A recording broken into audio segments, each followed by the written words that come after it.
Bom dia. Em 2016, a produção nacional de hortaliças alcançou 63 milhões de toneladas. O Paraná contribuiu com 13% da produção nacional, movimentando mais de 4 bilhões de reais. Geralmente cultivados em pequenas propriedades, onde predomina a agricultura familiar, a horticultura tem se tornado uma ótima fonte de renda ao pequeno produtor, por possuir alto valor agregado. Nessa perspectiva, a abobrinha italiana vem se destacando por ser muito admirada na gastronomia, podendo ser consumida na forma de salada, refogada ou assada, e inclusive as suas sementes podem ser consumidas depois de torradas. Também conhecida como abobrinha de tronco ou de moita, a abobrinha italiana teve sua origem na América Central e pertence à família das cucurbitáceas. Elas possuem o hábito de crescimento ereto e em suas folhas existem manchas prateadas, que é uma característica da espécie. Os seus frutos são de formato cilíndrico de cor verde clara e ela pode ser cultivada o ano todo em regiões de clima quente ou ameno. No programa de hoje, você vai conhecer as técnicas de cultivo, desde a semeadura até a colheita. Vamos mostrar a diferença entre os diferentes tipos de cobertura de solo e seus benefícios. E também dicas importantes que podem fazer o produtor economizar nos insumos e produzir ainda mais. Acompanhe como pode ser feita a semeadura para a produção de mudas. A semeadura pode ser direta ou através da formação de mudas em canteiros e bandejas para depois do transplantio. A semeadura em bandejas traz algumas vantagens, principalmente por produzir mudas mais fortes e saudáveis, além de reduzir o estresse da planta após o transplantio. Outro ponto importante é que na semeadura direta são recomendadas 4 sementes por cova, para depois eliminarmos 3 plantas. Já na formação de mudas em bandejas, cada semente se tornará uma planta. Desta forma, o produtor acaba economizando o número de sementes que utilizará em sua área. Para a semeadura na bandeja, vamos utilizar substrato comum de hortaliças, que foi preparado previamente com o adubo Osmocote. Ele possui liberação lenta e é fonte de nitrogênio, fósforo e potássio. Nós utilizamos 8 gramas para cada quilo de substrato.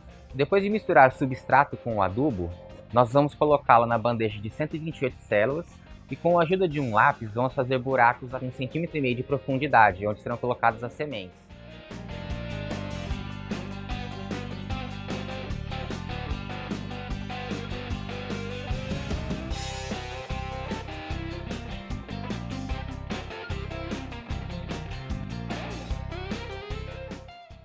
Nós fizemos essa marcação no lápis para facilitar o processo e garantir que todos os buracos fiquem iguais. As sementes devem ser colocadas com o hilo, que é essa parte mais fina, virada para baixo.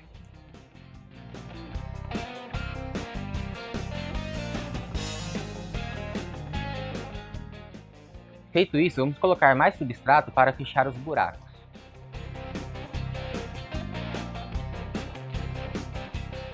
Agora iremos molhar as bandejas, realizando 3 passadas por cima de todas as células. Cada espécie vegetal possui exigências nutricionais e hídricas diferentes. Por isso, devemos corrigir o solo para deixá-lo de acordo com o que a cultura precisa e fornecer água na medida certa para que a planta possa se desenvolver. Veja na reportagem a seguir as recomendações de adubação e irrigação para a cultura. A cultura da abobrinha, ela vai bem em praticamente todos os tipos de solo, principalmente aqueles de textura areno-argilosa. O pH ideal para a cultura encontra-se entre o valor de 6 e 6,5. Através da análise de solo, você verifica os nutrientes que serão necessários corrigir, dando atenção à aplicação de calcário com pelo menos 3 meses de antecedência do plantio. De maneira geral, recomenda-se incorporar ao solo de 10 a 15 dias antes da semeadura ou do transplante de mudas. Os fertilizantes nas dosagens de 40 kg por hectare de nitrogênio, 300 a 400 kg por hectare de P2O5 e 100 a 150 kg por hectare de K2O. Em um segundo momento, pode-se complementar com a adubação de cobertura, utilizando de 60 a 100 kg por hectare de nitrogênio, 15 a 20 kg por hectare de P2O5 e 60 a 80 kg por hectare de K2O.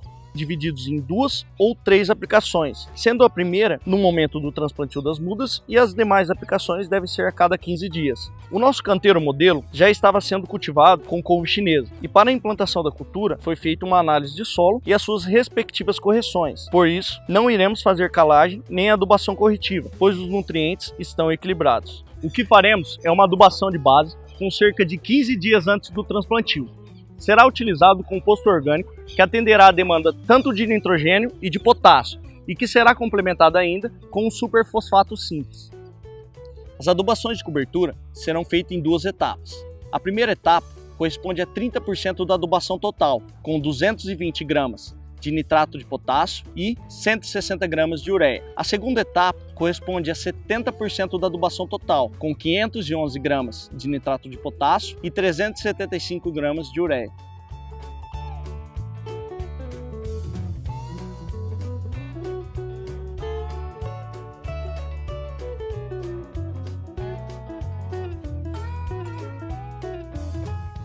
A abobrinha italiana, ela não tolera nem a falta e nem o excesso de água, por isso, o seu fornecimento tem que ser feito de maneira controlada.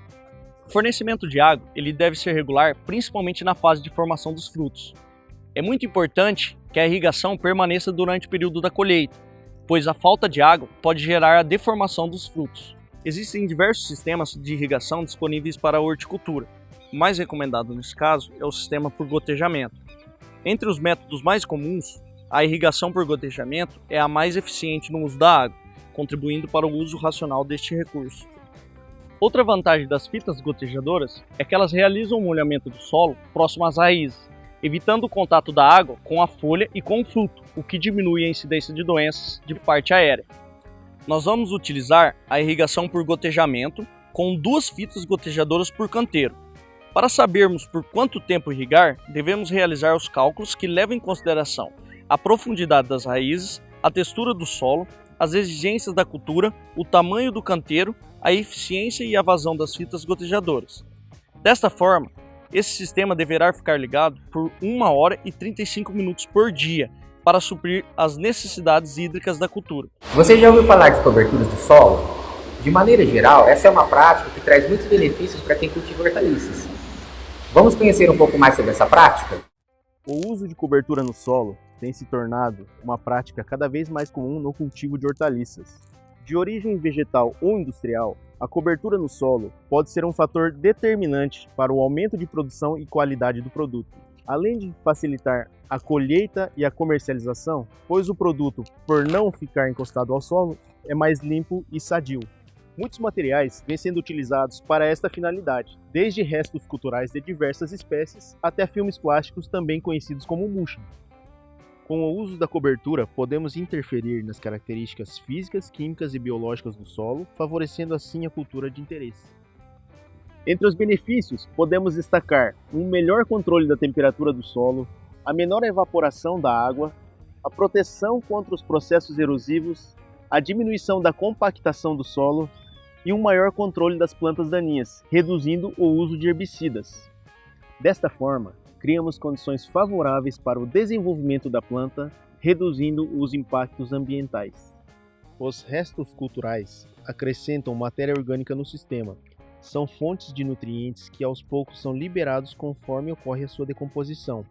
Favorecem ainda a atividade de micro-organismos benéficos ao solo, pois criam um ambiente ideal para eles.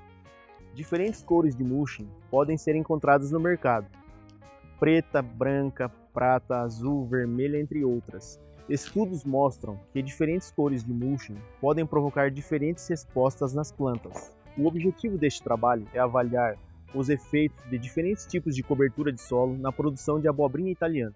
Agora vem aquelas dúvidas. Quando as mudas estão prontas? Quando se planta a abobrinha? Qual deve ser o espaçamento utilizado?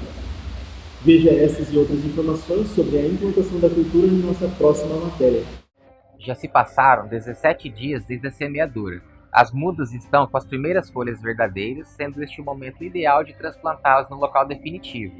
Lembrando que os canteiros já foram adubados há 15 dias, o sistema de irrigação já foi montado e as coberturas de solo também já foram colocadas. O espaçamento de plantio indicado para a cultura varia de 1 metro a 1,50 m entre plantas e de 60 a 80 centímetros entre linhas. Como a abobrinha italiana possui hábito de crescimento ereto, é possível chegar a espaçamentos mais adensados, resultando em mais plantas por hectare, mas isso depende muito do sistema de manejo que será utilizado.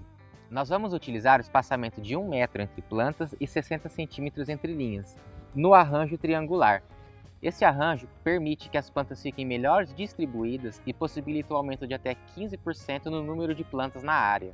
Devemos tomar muito cuidado no momento de retirar as mudas da bandeja para não danificar as raízes. A cova deve ter aproximadamente 8 centímetros de profundidade. Depois de colocar a muda, devemos cobri-la com terra e dar uma leve pressionada para deixar firme no solo. É importante neste momento deixar a irrigação ligada para favorecer a adaptação da planta no novo local. Conheça agora algumas características da cultura da abobrinha e quando deve ser realizada a colheita. E veja também as principais pragas e doenças que podem vir a ocorrer. Diferente da abobrinha rasteira, a abobrinha italiana tem crescimento ereto e em forma de moita. A planta é compacta, com folhas bem recortadas, de coloração verde, apresentando sistema radicular extenso e superficial. Cada planta apresenta flores amarelas, masculinas e femininas, sendo nas femininas que ocorre o desenvolvimento dos frutos. A cultura prospera melhor durante o outono, inverno e primavera, não sendo tolerante a geadas ou ao frio intenso. Temperaturas elevadas podem prejudicar a polinização e a formação de frutos, comprometendo o rendimento da cultura. Os frutos se desenvolvem muito rápido, mais de 1 centímetro por dia, e são colhidos ainda imaturos. Assim, deve-se ter muita atenção no momento da colheita, para que os frutos estejam dentro dos padrões de mercado. A colheita inicia-se 45 a 60 dias após o plantio, e pode se estender por mais de 60 dias dependendo do manejo da cultura. A colheita dos frutos deve ser feita a cada 2 dias, quando elas estiverem com aproximadamente 20 centímetros e 400 gramas. A abobrinha é extremamente sensível a ferimentos na casca, necessitando de cuidados na sua colheita. Também deve se manter de 1 a 2 centímetros do pedúnculo no fruto. Pragas e doenças ocorrem com menor frequência nessa cultura, podendo se destacar 2 principais pragas que, se não forem manejadas adequadamente, podem causar grande prejuízo ao produtor, sendo elas a broca dos frutos e os pulgões. A broca dos frutos são larvas de uma mariposa que vão se alimentar de várias partes da planta, principalmente os frutos, formando buracos que são portas de entrada para diversas doenças. Os pulgões vivem em colônias nas plantas, sugando a seiva dos brotos e ramos novos, onde, ao picarem as plantas, podem transmitir o vírus do mosaico das folhas. O controle da broca dos frutos pode ser feito através de armadilhas entomológicas ou, se não, através de produtos químicos que controlam ambas as espécies. Dentre as doenças que podem ocorrer, os oídeos e as viroses são os que causam maiores danos à cultura. O oídio é um fungo que se desenvolve nas folhas da abobrinha, formando colônias esbranquiçadas, afetando a área foliar da planta. Ocorre principalmente em condições de altas temperaturas e baixa umidade. As doenças, quando causadas por vírus, são bastante severas. Em geral, as folhas apresentam deformações, ficando com um aspecto enrugado e com manchas amareladas. A planta tem porte reduzido e, quando produz frutos, esses são pequenos e deformados. O controle dos oídos pode ser feito através de fungicidas específicos.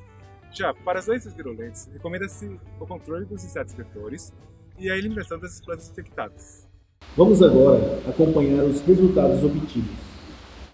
Em nosso trabalho, foram avaliados 6 tratamentos. Eram eles a palha de café, mulching preto, mulching branco, o TNT azul, sem cobertura, com capina e sem cobertura, sem capina. Em todos os tratamentos, a adubação e irrigação foi a mesma. A única diferença entre os tratamentos era a cobertura de solo utilizada. A produtividade obtida com a cobertura de palha de café foi superior a todas as outras. O mulching preto e o mulching branco tiveram produtividades semelhantes. O tratamento sem cobertura e sem capina foi o menos produtivo. Neste gráfico, podemos ver o custo em vermelho e o lucro em verde. Todos os tratamentos têm um custo básico igual, levando em conta o preparo dos canteiros, a mão de obra, as sementes, os adubos e a irrigação. A diferença final dos custos entre os tratamentos é justamente o preço de cada cobertura utilizada. O lucro foi calculado como se tivéssemos vendido toda a produção de cada tratamento com base na cotação do Ceasa e desse valor foi retirado o custo. Desta forma, a cobertura de palha de café mostrou ter o melhor custo-benefício entre todos os tratamentos. Lembre-se sempre de consultar o engenheiro agrônomo. É ele que vai poder tirar todas as suas dúvidas E dar recomendações necessárias para o bom desenvolvimento da cultura.